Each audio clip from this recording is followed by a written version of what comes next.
Welcome to Yesterday on True Fair News, where we cut through the noise to deliver straight facts.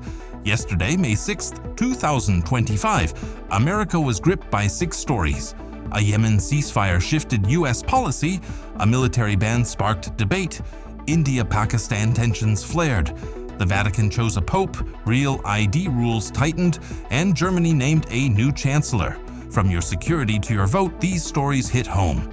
Join us to unpack what happened, who's talking, and what you can do. Let's dive in.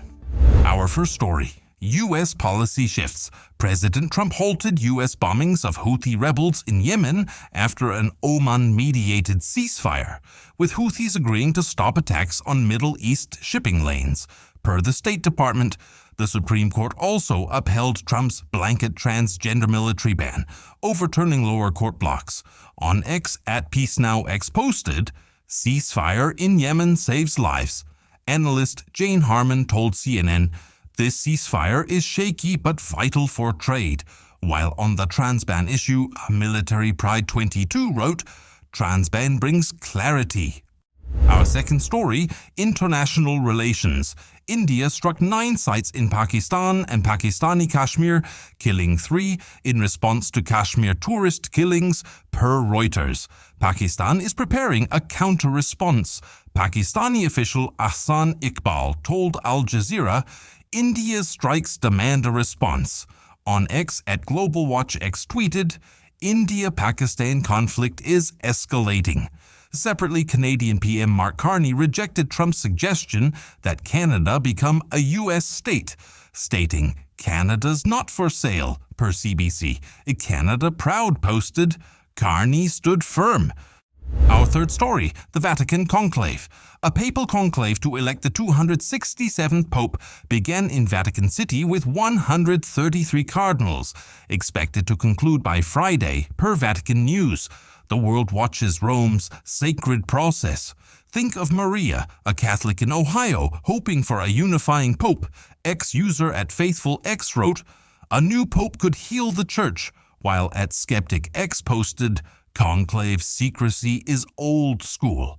Cardinal Pietro Parolin told Reuters, "We seek a leader for these turbulent times." Our fourth story, U.S. domestic news. The Department of Homeland Security, led by Kristi Noem, announced that travelers without real ID by May 7th can fly but face extra scrutiny, per DHS. In Dallas, ex-user at TravelSmartX tweeted, "Real ID lines are chaos. Get yours." A DHS official told Fox News, "Real ID is non-negotiable for security."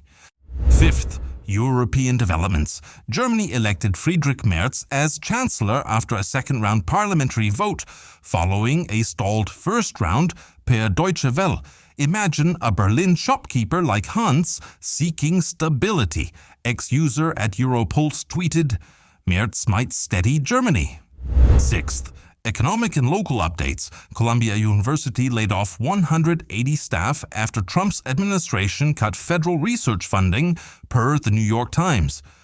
Rite Aid will shutter all New York stores following a second bankruptcy, per Bloomberg. Ex-user at EduCuts X wrote, "Columbia layoffs hurt." Mayor Eric Adams told NBC, "Rite Aid closures hit New Yorkers hard." How to tackle these?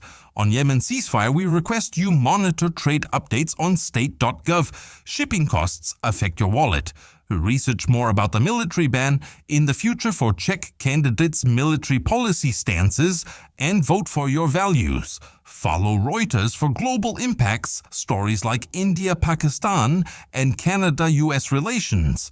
If you are Canadian, definitely discuss sovereignty with peers. On Vatican Conclave News, we recommend the Catholics to pray for God's guidance in the vote to reflect on leadership traits they value. For the real ID, visit dmv.org for state ID rules. Apply now to avoid travel delays. Yesterday's news proves your choices count. Ceasefires shift security, bans spark debate, conflicts test diplomacy, conclaves shape faith, IDs demand prep, and cuts hit communities. The truth, you're not just watching, you're shaping the game. Check X, read primary sources, talk to neighbors, and vote smart. Subscribe, share, and join us tomorrow on Yesterday to stay sharp. On TFN, truth fights narrative every damn day.